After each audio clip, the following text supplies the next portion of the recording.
તો રાહુલ ગાંધીની ભારત જોડો ન્યાય યાત્રા ગુજરાતમાં પહોંચી ચૂકી છે। દાહોદમાં રાહુલે રામ મંદિર પ્રાણ પ્રતિષ્ઠાને લઈને કહ્યું કે રાષ્ટ્રપતિ આદિવાસી છે એટલે જ તેમને અંદર જવા ન દેવા। રાહુલ ગાંધીની ભારત જોડો ન્યાય યાત્રા ગુજરાતમાં પ્રવેશી ચૂકી છે। ચાલોદમાં કોંગ્રેસના હજારો કાર્યકર્તા દ્વારા યાત્રાનું ભવ્ય સ્વાગત કરવામાં આવ્યું। ચાલોદમાં જાહેર સભાને સંબોધતા રાહુલ ગાંધીએ રામ મંદિર પ્રાણ પ્રતિષ્ઠા મહોત્સવ, જાતિ આધારિત જનગણના અને અદાણીને લઈ સરકારને ઘેરવાનો પ્રયાસ કર્યો હતો। રાહુલ ગાંધીની ભારત જોડો ન્યાય યાત્રા ગુજરાતમાં પ્રવેશી ચૂકી છે।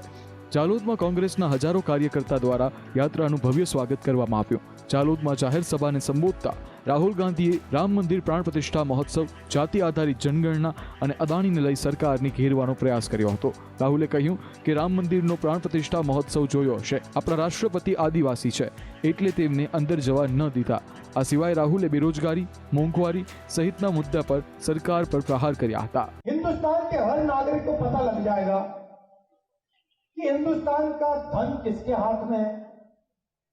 पिछड़ों को पता लग जाएगा कि हमारी आबादी कितनी है और इस देश का इतना धन हमारे हाथ में है।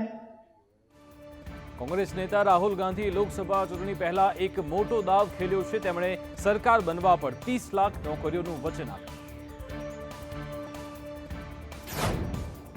લોકસભા ચૂંટણી પહેલા કોંગ્રેસના પૂર્વ અધ્યક્ષ રાહુલ ગાંધીએ મોટો દાવ ખેલ્યો છે। યુવા મતદારોને આકર્ષવા માટે તેમણે મોટું એલાન કર્યું છે। રાહુલ ગાંધીએ કહ્યું છે કે જો દેશમાં કોંગ્રેસની સરકાર બનશે તો 30 લાખ પદ પર ભરતી કરવામાં આવશે। આ ઉપરાંત કોલેજ પૂરી થયા બાદ યુવાનોને 1 લાખ રૂપિયાની એપ્રેન્ટિસશીપ પણ મળશે। हिंदुस्तान के युवाओं को, सब युवाओं को अप्रेंटिसशिप का अधिकार देने जा रहे हैं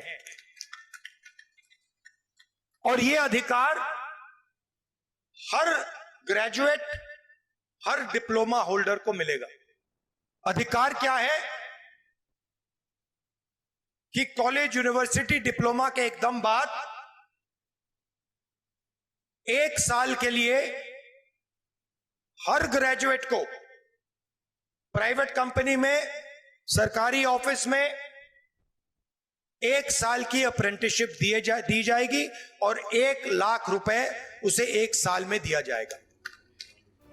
કાશ્મીરના શ્રીનગરમાં પીએમ મોદીએ સભાને સંબોધન કર્યું। તેમણે કાશ્મીરવાસીઓને કહ્યું કે તમારું દિલ જીતવા આવ્યો છું અને આગળ પણ પ્રયત્નો કરતો રહીશ। પ્રધાનમંત્રી મોદી આજે કલમ 370 હટાવ્યા બાદ પ્રથમ વખત જમ્મુ કાશ્મીરની મુલાકાતે હતા। અહીં તેમણે કરોડોના વિકાસ કાર્યોનું ખાતમુહૂર્ત અને લોકાર્પણ કર્યું હતું અને જમ્મુ કાશ્મીરની જનતાને સંબોધતા કહ્યું કે આજે જમ્મુ કાશ્મીરમાં દરેક લોકોના ચહેરા પર અલગ જ ખુશી છે। દાયકાઓ બાદ નવું જમ્મુ કાશ્મીર બન્યું છે જે વિકાસના પથ પર આગળ વધી રહ્યું છે। और मैं 2014 के बाद जब भी आया मैंने यही कहा, मैं ये मेहनत आपका दिल जीतने के लिए कर रहा हूं और मैं दिनों दिन देख रहा हूं कि मैं आपका दिल जीतने की दिशा में सही दिशा में जा रहा हूं। आपका दिल मैं जीत पाया हूं और ज्यादा जीतने की कोशिश मेरी जारी रहेगी और ये मोदी की गारंटी है, मोदी सूझ गारंटी। રાજકોટમાં ફરી ભાજપના નામે એક પત્રિકા વાયરલ થઈ છે। ભાજપના મૂળ કાર્યકર્તાઓ માટે 14% અનામતની પત્રિકામાં માંગ કરાઈ છે। કોંગ્રેસ અને આમ આદમીમાંથી એક બાદ એક મોટા નેતાઓ ભાજપમાં આવી રહ્યા છે। ત્યારે રાજકોટમાં ભાજપના નામે વધુ એક પત્રિકા વાયરલ થઈ રહી છે જે પ્રદેશ પ્રમુખ CR પાટીલને સંબોધીને લખવામાં આવી છે। ભાજપના પ્રદેશ અધ્યક્ષને સંબોધીને લખેલા પત્રમાં કહેવાયું છે કે કોંગ્રેસ નેતાઓને ભાજપમાં ભેળવીને રાજ્યસભા, લોકસભા, વિધાનસભા, મંત્રીમંડળ અને બોર્ડ નિગમ સહિતના મહત્વના હોદ્દાઓ આપવામાં આવવાથી વર્ષો જૂના ભાજપના કાર્યકર્તાઓને ગાભા મારવાની સ્થિતિ પેદા થઈ છે। જૂના કાર્યકર્તાઓને લોકો સોશિયલ મીડિયા પર ગાભામારું તરીકે સંબોધીને મશ્કરી કરવામાં આવે છે। ગુજરાત ભાજપ સંગઠનની રજૂઆત છે કે વર્ષો જૂના કાર્યકર્તાઓ માટે 14% અનામતની જોગવાઈ કરવામાં આવે। પત્રિકામાં કોંગ્રેસમાંથી ભાજપમાં આવેલા નેતાઓ માટે 40% અનામત રાખવાની પણ માંગ કરવામાં આવી છે। ગાભામારું ભાજપના કાર્યકર્તાને 14%, ગુનેગારો અને ફંડ આપતા નેતાઓને 30%, સેલિબ્રિટીઓને અને જનરલ કેટેગરી માટે 16% અનામત રાખવા માંગ કરવામાં આવી છે। ત્યારે આ વાયરલ થયેલી પત્રિકા પર ભાજપના પ્રદેશ ઉપાધ્યક્ષ ભરત બોઘેરાનું નિવેદન સામે આવ્યું છે। કથિત લીકર કૌભાંડમાં દિલ્હીના મુખ્યમંત્રી અરવિંદ કેજરીવાલની મુશ્કેલી વધી શકે છે. આજે દિલ્હીની રાઉઝ એવન્યુ કોર્ટે કેજરીવાલને 16 માર્ચે ફિઝિકલી હાજર થવા જણાવ્યું. દિલ્હીની રાઉઝ એવન્યુ કોર્ટે દારૂ કૌભાંડ સંબંધિત મની લોન્ડરિંગ કેસમાં આજે સીએમ અરવિંદ કેજરીવાલને સમન્સ મોકલ્યા છે. ઈડીએ ગઈકાલે અનેક સમન્સની અવગણના કરવા બદલ કેજરીવાલ વિરુદ્ધ કોર્ટમાં કેસ ચલાવવાની માંગ કરી હતી. ત્યારે કોર્ટે હવે કેજરીવાલને 16 માર્ચે ફિઝિકલી કોર્ટમાં હાજર થવાનો નિર્દેશ આપ્યો છે. ઈડીએ કેજરીવાલને અત્યાર સુધીમાં 8 વખત સમન્સ મોકલ્યા છે. કેજરીવાલને 27 ફેબ્રુઆરી, 26 ફેબ્રુઆરી, 22 ફેબ્રુઆરી, 2 ફેબ્રુઆરી, 17 જાન્યુઆરી, 3 જાન્યુઆરી, 21 ડિસેમ્બર અને 2 નવેમ્બરે સમન્સ મોકલવામાં આવ્યા હતા. જો કે તેઓ એકવાર પણ પૂછપરછ માટે હાજર થયા નથી. જ્યારે બીજી ફેબ્રુઆરીએ 5મા સમન્સ બાદ દિલ્હીના સીએમ પૂછપરછ માટે આવ્યા ન હતા. ત્યારે ઈડીએ રાઉઝ એવન્યુ કોર્ટમાં અરજી કરી હતી. દિલ્હી વિધાનસભામાં વિશ્વાસ પ્રસ્તાવ અને બજેટ સત્ર પર ચર્ચાને કારણે કેજરીવાલ 14 ફેબ્રુઆરીએ કોર્ટમાં વર્ચ્યુઅલ રીતે હાજર થયા હતા. કોર્ટે આગામી સુનાવણી માટે 16 માર્ચની તારીખ નક્કી કરી છે. એસોસિએશન ફોર ડેમોક્રેટિક રિફોર્મ્સે આજે સુપ્રીમ કોર્ટમાં સ્ટેટ બેંક ઓફ ઇન્ડિયા વિરુદ્ધ અવમાનનાની અરજી દાખલ કરી. એસબીઆઈ પર પારદર્શિતા ન રાખવાનો આરોપ લગાવાયો છે. ગત 15 ફેબ્રુઆરીએ સુપ્રીમ કોર્ટે રાજકીય ભંડોળ માટે ચૂંટણી બોન્ડ યોજના પર પ્રતિબંધ મૂક્યો હતો. ઉપરાંત સ્ટેટ બેંક ઓફ ઇન્ડિયાને ચૂંટણી પંચને ઇલેક્ટોરલ બોન્ડ વિશે માહિતી આપવા માટે 6 માર્ચ 2024 સુધીનો સમય આપવામાં આવ્યો હતો. જો કે એસબીઆઈએ ઈસીને ઇલેક્ટોરલ બોન્ડની માહિતી આપવા માટે સુપ્રીમ કોર્ટ પાસે 30 જૂન સુધીનો સમય માંગ્યો છે. એડીઆરે અરજીમાં કહ્યું કે એસબીઆઈની 30 જૂન સુધી લંબાવવાની માંગ આ પ્રક્રિયાની પારદર્શિતા પર સવાલો ઊભા કરે છે. આ લોકશાહીની ભાવના વિરુદ્ધ છે. એસબીઆઈની આઈટી સિસ્ટમ ઇલેક્ટોરલ બોન્ડની સરળતાથી મેનેજ કરી શકે છે. દરેક બોન્ડના એક અનન્ય નંબર હોય છે. તેના દ્વારા રિપોર્ટ તૈયાર કરીને ચૂંટણી પંચને આપી શકાય છે. આજે એડીઆર વતી વકીલ પ્રશાંત ભૂષણે કોર્ટને જણાવ્યું હતું કે એસબીઆઈની તારીખ લંબાવવાની માંગ કરતી અરજી પર સુનાવણી સોમવારે થવાની છે. તસ્કરીની અરજી પર પણ તે જ દિવસે સુનાવણી થવી જોઈએ. આના પર સીજેઆઈ ચંદ્રચૂડે કહ્યું, અમે તમારી માંગ પર વિચાર કરીશું. સુપ્રીમ કોર્ટના આદેશ અનુસાર 13 માર્ચ સુધીમાં ચૂંટણી પંચે તેની સત્તાવાર વેબસાઇટ પર જણાવવું પડશે કે કોના દ્વારા કઈ પાર્ટીને કેટલું દાન આપવામાં આવ્યું છે. ગુજરાતમાં આગામી વર્ષ માટે આરટીઈ અંતર્ગત મળતા પ્રવેશની તારીખો જાહેર થઈ છે. 14 માર્ચથી તે માટેનું ઓનલાઈન ફોર્મ ભરી શકાશે. ગુજરાતના ગરીબ અને વંચિત જૂથના બાળકોને ખાનગી સ્કૂલોમાં ફરજિયાત શિક્ષણ અધિનિયમ એટલે કે આરટીઈના વર્ષ 2024-25 મુજબ પ્રવેશ આપવા માટેની પ્રક્રિયા 14 માર્ચથી શરૂ થશે અને 26 માર્ચ સુધી ઓનલાઈન ભરી શકાશે. આ માટે વાલીઓને ઓનલાઈન ફોર્મ ભરવા જરૂરી દસ્તાવેજ એકઠા કરવા 12 દિવસનો સમય આપવામાં આવ્યો છે. 2024-25 માટે આરટીઈ અંતર્ગત પ્રવેશ પ્રક્રિયાની જાહેરાત કરવામાં આવી છે. જેમાં ધોરણ 1માં પ્રવેશ માટે શિક્ષણ વિભાગે જાહેરાત કરી છે. જેમાં 1 જૂન 2024ના રોજ 6 વર્ષ પૂર્ણ થયેલા હોવા જરૂરી છે. આ માટેના ઓનલાઈન ફોર્મ 14 માર્ચથી 26 માર્ચ સુધી ભરી શકાશે. જેના આધારે બાળકોને પ્રવેશ મળશે. આરટીઈ અંતર્ગત નબળા અને વંચિત બાળકોને પ્રવેશ આપવામાં આવશે. બાળ ગૃહના બાળકો, બાળ મજૂર કે સ્થળાંતરિત મજૂરોના બાળકો, મંદબુદ્ધિ કે સેરેબલ પાલ્સી ધરાવતા બાળકો, આરટીઈમાં સારવાર લેતા બાળકો, શહીદ થયેલા લશ્કરી કે પોલીસ દળના જવાનના બાળકો સહિત જુદી જુદી 13 કેટેગરી રાખવામાં આવી છે. રાજકોટ મહાનગરપાલિકા કચેરીમાં જનરલ બોર્ડની બેઠક મળી હતી, જેમાં કોંગ્રેસના કોર્પોરેટરને પ્રવેશ ન અપાતા વિવાદ થયો. કોર્પોરેટરે હાઈકોર્ટનો ઓર્ડર બતાવ્યો છતાં પણ તેમને પ્રવેશ નહોતો અપાયો. રાજકોટ મહાનગરપાલિકા કચેરી ખાતે આજે જનરલ બોર્ડની બેઠક મળી હતી. આ બેઠકમાં પ્રવેશ મેળવવા માટે કોંગ્રેસના કોર્પોરેટર વશરામ સાગઠિયા અને કોમલ ભારાઈ દ્વારા પ્રથમ સેક્રેટરીને અને ત્યારબાદ મેયરને રજૂઆત કરી હતી. જોકે શહેરી વિકાસ વિભાગની મંજૂરી ન હોવાનું જણાવી તેમને પ્રવેશ અપાયો ન હતો. આમ છતાં વશરામ સાગઠિયાએ પ્રવેશ કરવાની કોશિશ કરતા તેમની અટકાયત કરી લેવામાં આવી હતી. જેને લઈને વશરામ સાગઠિયાએ ભાજપ સરકાર હાય હાયના નારા લગાવ્યા હતા. મળતી માહિતી અનુસાર આજે 11 વાગ્યે જનરલ બોર્ડની બેઠક શરૂ થાય તે પહેલા 10 વાગ્યે કોંગ્રેસના નગરસેવક વશરામ સાગઠિયા અને કોમલ ભારાઈ કોર્પોરેશન કચેરીએ આવી પહોંચ્યા હતા, જ્યાં તેમણે સેક્રેટરીની સાથે ચર્ચા કરી હતી અને હાઈકોર્ટનો ઓર્ડર બતાવીને જનરલ બોર્ડમાં પ્રવેશની મંજૂરી માંગી હતી.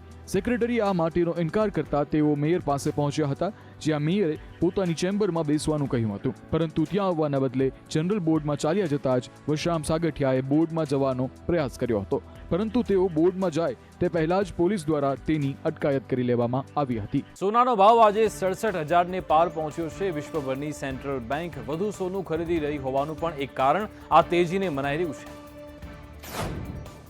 સોનાનો ભાવ આજે એટલે કે ગુરુવારે પહેલીવાર ₹67,000 પાર કરી ગયો છે. ઇન્ડિયા બુલિયન એન્ડ જ્વેલર્સ એસોસિએશનની વેબસાઇટ અનુસાર 10 ગ્રામ સોનું ₹556 વધીને ₹67,049 થઈ ગયું છે. તે જ સમયે આજે ચાંદીમાં પણ વધારો જોવા મળી રહ્યો છે, જે ₹411 મોંઘું થયું છે અને ₹72,121 પ્રતિ કિલોએ પહોંચી ગયો છે. પહેલા તે ₹71,710 હતો. ગયા વર્ષે 4 ડિસેમ્બરે ચાંદીએ ₹77,000ની સર્વોચ્ચ સપાટી બનાવી હતી. વર્ષ 2023ની શરૂઆતમાં સોનું ₹54,867 પ્રતિ ગ્રામ હતું, જે 31 ડિસેમ્બરના રોજ ₹63,246 પ્રતિ ગ્રામે પહોંચ્યું હતું. એટલે કે વર્ષ 2023માં તેની કિંમત ₹8,379 હતી. તે જ સમયે ચાંદી પણ ₹68,092થી વધીને ₹73,395 પ્રતિ કિલોગ્રામ પર પહોંચી ગઈ છે. સોનાના ભાવમાં વધારાના 4 મુખ્ય કારણો છે. 2024માં વિશ્વવ્યાપી મંદીનો ભય છે. આ ઉપરાંત લગ્નસરાની સિઝનને કારણે સોનાની માંગ વધી. ત્રીજું, ડોલ ઇન્ડેક્સ બળો પડ્યો છે અને વિશ્વભરની સેન્ટ્રલ બેન્કો સોનું ખરીદી રહી છે. રાજ્યમાં માવઠા બાદ ધીરે ધીરે તાપમાનમાં વધારો થઈ રહ્યો છે. હાલ રાજ્યમાં સવારે અને રાત્રે ઠંડીનો ચમકારો અનુભવાય છે, ત્યારે હવામાન વિભાગે આગાહી કરી છે કે આગામી દિવસોમાં ઠંડી વધશે. હવામાન વિભાગના અમદાવાદ કેન્દ્રના મોસમ વૈજ્ઞાનિક રામાશ્રય યાદવે ગુજરાતના હવામાન અંગેની 5 દિવસની આગાહી આપી છે, જેમાં તેમણે જણાવ્યું છે કે ગુજરાતમાં આગામી 5 દિવસ વાતાવરણ સૂકું રહેશે. હાલ રાજ્યમાં બેવડી ઋતુનો અનુભવ થઈ રહ્યો છે. ગુજરાતમાં 2 દિવસ બાદ મહત્તમ અને લઘુત્તમ તાપમાનમાં 2 થી 3 ડિગ્રીનો વધારો નોંધાશે. તાપમાન અંગેની આગાહી કરતા તેમણે જણાવ્યું હતું કે છેલ્લા 24 કલાકમાં અમદાવાદ લઘુત્તમ 14.9 ડિગ્રી તાપમાન નોંધાયું હતું. પ્લાસ્ટિકના પ્રતિબંધ વચ્ચે ગિરનારમાં તંત્રએ નવો અભિગમ અપનાવ્યો. પ્રવાસી અને ભક્તોને અગવડ ના પડે તે માટે ખાસ પેપર બેગ બનાવી છે. ગિરનાર પર્વત ઉપર પ્લાસ્ટિકને પ્રતિબંધ કર્યા બાદ ભવનાથ વિસ્તારમાં પણ પ્લાસ્ટિક પર પ્રતિબંધ મૂકવામાં આવ્યો છે. ત્યારે ગિરનાર ઉપર પ્લાસ્ટિક જતું અટકાવવા માટે રોપવેની ટિકિટ બારી પાસે cloth and paper bag vending machine મૂકવામાં આવ્યું છે, જેમાં ચલણી સિક્કા નાખીને યાત્રાળુને કાપડની બેગ અથવા પેપર બેગ મેળવી શકશે, જેની ઉષા બ્રેકો કંપનીએ પહેલ કરી છે. જેમાં પ્રવાસી પોતાની સાથે ગિરનાર પર્વત ઉપર પાણીની બોટલ અથવા નાસ્તાનો સામાન પેક કરીને લઈ જઈ શકશે. જૂનાગઢમાં શિવરાત્રીની તૈયારી થઈ ચૂકી છે. લાખોની સંખ્યામાં ભક્તો ભવનાથ મહાદેવના દર્શને આવી રહ્યા છે. જૂનાગઢના ભવનાથ તળેટીમાં શિવરાત્રીના મેળાને લઈ લાખો શ્રદ્ધાળુઓ ઉમટ્યા છે. લોકો ભજન અને ભક્તિની સાથે ભોજનનો પણ સ્વાદ માણી રહ્યા છે. મેળામાં આવતા લાખો શ્રદ્ધાળુઓ માટે અહીં 200 કરતાં વધારે અન્ન ક્ષેત્રો ધમધમી રહ્યા છે. છેલ્લા 7 વર્ષથી આપાગીગાના ઓટલે મેળામાં આવતા લાખો ભાવિકોને ભાવથી ભોજન પ્રસાદી પીરસવામાં આવે છે. મહાવદ 11 નિમિત્તે ભવનાથ મંદિરે 151 ફૂટની ધજા ચડાવવામાં આવી. ભારતીય નેવીના જણાવ્યા અનુસાર બાર્બોડોસ ધ્વજાવાળા લાઇબેરિયન જહાજ પર હુતી બળવાખોરોએ મિસાઇલ વડે હુમલો કર્યો હતો. ત્યારબાદ જહાજમાં આગ લાગી હતી. આ દરમિયાન 3 ક્રૂ મેમ્બર્સ પણ માર્યા ગયા અને 6 લોકો ઘાયલ થયા હતા. જ્યારે ભારતીય નૌસેનાએ આ જહાજ પર હાજર 21 લોકોને બચાવ્યા છે. તેમાંથી એક ભારતીય છે. આ ટ્રુ કોન્ફિડન્સ નામના જહાજ પર 6 માર્ચે હુમલો કરવામાં આવ્યો હતો. હુતી વિદ્રોહીઓનો આ પહેલો હુમલો છે, જેમાં લોકોએ જીવ ગુમાવ્યા છે. નેવીના પ્રવક્તા કમાન્ડર વિવેક માધવાલે આ બચાવ અભિયાન વિશે માહિતી આપી હતી. તેમણે કહ્યું કે INS કોલકાતા જહાજ પર હુમલાની માહિતી મળ્યા બાદ રવાના કરવામાં આવ્યું હતું. હવે માલદીવ્સ ભારત સાથેનો હાઇડ્રોગ્રાફિક સર્વે કરાર રિન્યુ નહીં થાય. રાષ્ટ્રપતિ મુઇઝુએ કહ્યું કે અમે ખુદ 24 કલાક દરિયાઈ સરહદ પર નજર રાખીશું. માલદીવ્સના રાષ્ટ્રપતિ મોહમ્મદ મુઇઝુએ જાહેરાત કરી છે કે તેઓ ભારત સાથેના હાઇડ્રોગ્રાફિક સર્વે કરારને રિન્યુ નહીં કરે. તેમણે કહ્યું કે માલદીવ્સ પોતે આ સર્વે શરૂ કરવા માટે જરૂરી મશીનો અને ટેકનોલોજી એકત્રિત કરશે. આ સિવાય રાષ્ટ્રપતિ મુઇઝુએ એ પણ જાહેરાત કરી કે તેઓ દેશના એક્સક્લુઝિવ ઇકોનોમિક ઝોનનું 24 કલાક અને 7 દિવસ મોનિટરિંગ શરૂ કરશે, જેથી દેશને સુરક્ષિત કરી શકાય. માલદીવે ચીન સાથે સંરક્ષણ કરાર પર હસ્તાક્ષર કર્યાના 2 દિવસ બાદ આ જાહેરાત કરી હતી. આ સિવાય રાષ્ટ્રપતિએ કહ્યું કે સમજૂતી હેઠળ માલદીવ્સને ચીન પાસેથી મફત સૈન્ય સામગ્રી અને સૈન્ય તાલીમો મળશે. જો કે આ પહેલા સોમવારે માલદીવ્સે ચીન સાથે તેના પ્રથમ સંરક્ષણ કરાર પર હસ્તાક્ષર કર્યા હતા. ભારતીય મૂળના નિકી હેલી રાષ્ટ્રપતિ પદ માટે પાછળ હટી ગયા છે અને તેથી હવે બાઇડન અને ટ્રમ્પ વચ્ચે ચૂંટણીમાં બરાબરીનો ખેલ ખેલાશે. અમેરિકામાં નવેમ્બરમાં યોજાનારી રાષ્ટ્રપતિ પદ માટેની ચૂંટણીના મહાસંગ્રામનું ચિત્ર સ્પષ્ટ થઈ ગયું છે. આ વખતે અમેરિકાના ઇતિહાસમાં વર્તમાન અને પૂર્વ રાષ્ટ્રપતિ આમ બંને વચ્ચે પહેલીવાર ચૂંટણીની જંગ ખેલાશે. રિપબ્લિકન પાર્ટીમાંથી ટિકિટના દાવેદાર ભારતીય મૂળના નિક્કી હેલી બુધવારે ચૂંટણીના મેદાનમાંથી ખસી ગયા છે. રિપબ્લિકન પાર્ટીમાં સૌથી આગળ ચાલી રહેલા પૂર્વ રાષ્ટ્રપતિ ડોનાલ્ડ ટ્રમ્પની ઉમેદવારી હવે લગભગ નક્કી થઈ ગઈ છે તેમ કહી શકાય. રિપબ્લિકન પાર્ટીના ડોનાલ્ડ ટ્રમ્પે 12 રાજ્યોમાં જીત મેળવીને ભારતીય મૂળની નિક્કી હેલીને હરાવી છે. ત્યાં જ ડેમોક્રેટિક પાર્ટીથી બાઇડન 15 રાજ્યોમાં જીત્યા છે. જોકે હૈદરાબાદના એક યુવક મોહમ્મદ અફસાનનું રશિયા યુક્રેન યુદ્ધમાં મોત થયું હતું. હવે તેના પરિવારના સભ્યોએ ભારતમાં રશિયન દૂતાવાસ પાસેથી તેના મૃત્યુના પુરાવા માંગ્યા છે. અફસાનના નાના ભાઈ મોહમ્મદ ઇમરાને એક્સ પર મોસ્કોમાં ભારતીય દૂતાવાસ પાસેથી મૃત્યુના પુરાવા માંગતા કહ્યું કે અમે કેવી રીતે સ્વીકારી શકીએ કે અફસાન મરી ગયો છે? શું તમારી પાસે કોઈ પુરાવા છે? શું રશિયન આર્મીએ તમને આ વિશે લેખિતમાં જાણ કરી છે? રશિયન સેનાએ મૃત્યુ પ્રમાણપત્ર અથવા મૃત્યુની પુષ્ટિ કરતો સત્તાવાર પત્ર પ્રદાન કરવો જોઈએ. ઇમરાને વધુમાં કહ્યું કે એમ્બેસીએ ફોન કરીને અફસાનના મૃત્યુની જાણકારી આપી હતી, પરંતુ તેને કામે રાખનારા એજન્ટે કહ્યું કે તે જીવિત છે. એજન્ટોએ 5 માર્ચ સુધીમાં અફસાન જીવિત હોવાના પુરાવા આપવા જણાવ્યું હતું અને